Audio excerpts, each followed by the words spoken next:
Everyone, good morning to all of you. आज है 29 जनवरी और 29 जनवरी से बनने वाले सभी इंपॉर्टेंट करेंट अफेयर का हम लोग इस वीडियो में डिस्कशन करेंगे।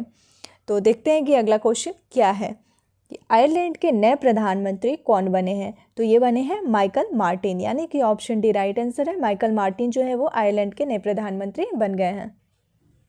माइकल मार्टिन को दूसरे कार्यकाल के लिए आयरलैंड का प्रधानमंत्री चुना गया है। 1937 से ही आयरिश राजनीति पर हावी रही फियाना फेल और फियाना गेल, ये दो राजनीतिक पार्टी हैं।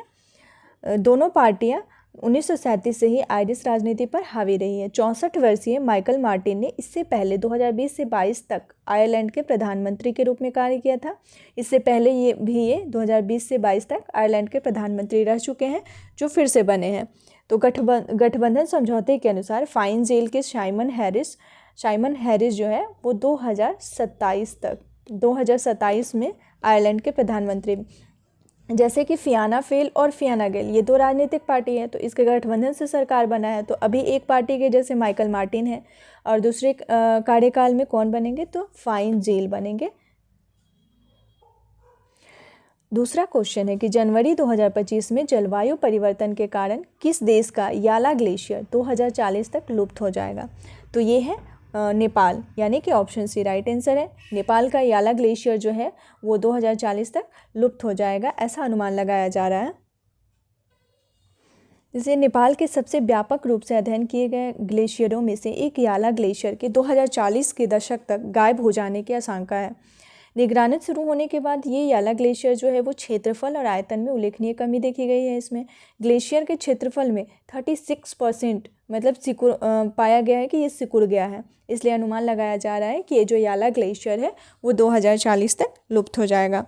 तो नेपाल के प्रधानमंत्री कौन है, तो केपी शर्मा ओली है। नेपाल के प्रधानमंत्री केपी शर्मा ओली है। वहाँ के राष्ट्रपति कौन है, तो ये रामचंद्र पौडेल है। वहाँ के राष्ट्रपति जो है वो रामचंद्र पौडेल है। और नेपाल की राजधानी क्या है, तो काठमांडू है। नेपाल की राजधानी काठमांडू है। और नेपाल में ही है माउंट एवरेस्ट जो है, दुनिया की सबसे ऊंची चोटी माउंट एवरेस्ट जो है वो नेपाल में ही है।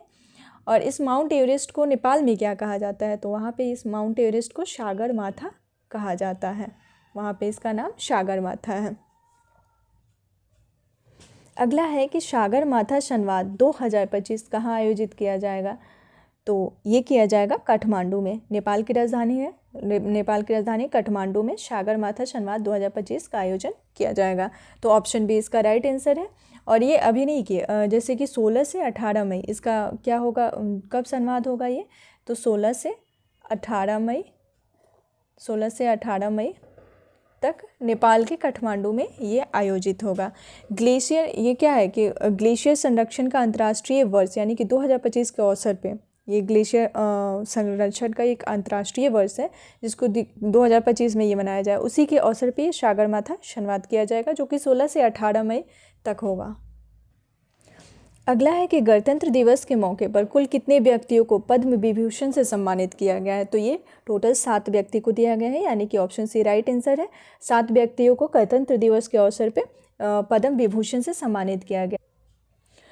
तो सर्वोच्च सम्मान जो होता है भारत का, तो सबसे पहले नंबर पे कौन सा आता है, तो भारत रत्न आता है। सबसे पहले पे भारत रत्न आता है। दूसरे पे आता है पद्म विभूषण, पद्म विभूषण आता है। ये सीरीज से याद रखना बहुत ज़रूरी होता है। तीसरे पे आता है पद्म भूषण, पद्म भूषण तीसरे पे आता है, पद्म भूषण आता है। और चौथे पे आता है पद्मश्री, पद्मश्री आता है। तो इसमें से कौन सा दिया गया, तो दूसरा। भारत रत्न 5 लोगों को दिया गया है और अब 7 लोगों को पद्म विभूषण दिया गया है। तो पद्म पुरस्कार विजेताओं की कुल संख्या 139 पद्म पुरस्कार है।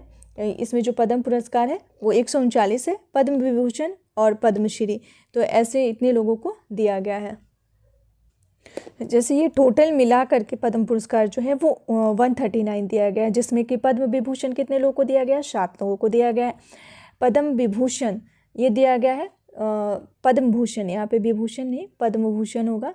पद्म भूषण जो है ये 19 लोगों को दिया गया है। वहीं पे पद्मश्री 113 लोगों को दिया गया है, यानी कि टोटल मिलाकर के 139 पद्म पुरस्कार दिया गया है और 5 भारत रत्न दिया गया है। ये पहले मैंने वीडियो में बता दिया है। अगला है कि भारत का कौन सा शहर दुनिया की 31 वेटलैंड शहरों की लिस्ट में शामिल हुआ है। तो ये हो गया है उदयपुर और इंदौर दोनों हुआ है, यानी कि ऑप्शन डी राइट आंसर है, बोथ ए एंड बी। देश के स्वच्छतम शहर के रूप में नंबर 1 इंदौर और राजस्थान का उदयपुर अब दुनिया का चुनिंदा 31 वेटलैंड सिटीज़ में शामिल हो गए हैं। यूनेस्को के रामसर सम्मेलन में इन्हें वेटलैंड सिटी के रूप में अंतर्राष्ट्रीय मान्यता और दर्जा प्रदान किया गया है। तो जैसे ये उदयपुर जो है, राजस्थान का उदयपुर, इसको क्या कहा जाता है? City of lake. उदयपुर को सिटी ऑफ लेक कहा जाता है, ये शामिल हो गया है। और यूनेस्को की स्थापना कब हुई थी? तो 16 नवंबर 1945 को हुई थी, 16 नवंबर 1945। और इसका मुख्यालय कहाँ है? यूनेस्को का मुख्यालय पेरिस में है। और इसके अध्यक्ष कौन है? तो ऑड्रे अजोले इसके अध्यक्ष है। इसका मुख्यालय बहुत इंपॉर्टेंट होता है, किसी भी संगठन का जो मुख्यालय होता है इंपॉर्टेंट होता है, तो मुख्यालय इसका ध्यान रखना है, पेरिस में है। आईसीसी यानी कि प्रीवियस क्वेश्चन जो था ये था कि आईसीसी अंडर-19 महिला T20 कप 2025 का आयोजन कहाँ किया जा रहा है? तो ये किया जा रहा है मलेशिया में किया गया है। और क्वेश्चन ऑफ द डे यानी कि आज का क्वेश्चन है कि किस देश ने पहले जलवायु समझौते से बाहर निकलने का फैसला किया है? तो ये किस देश के द्वारा किया गया है? इस क्वेश्चन का जवाब आप लोग को हमें कमेंट बॉक्स में देना है।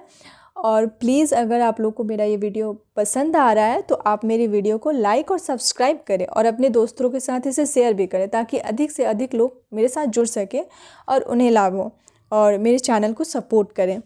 मिलते हैं फिर नेक्स्ट न्यूज़ में, नेक्स्ट वीडियो में। Thanks for watching.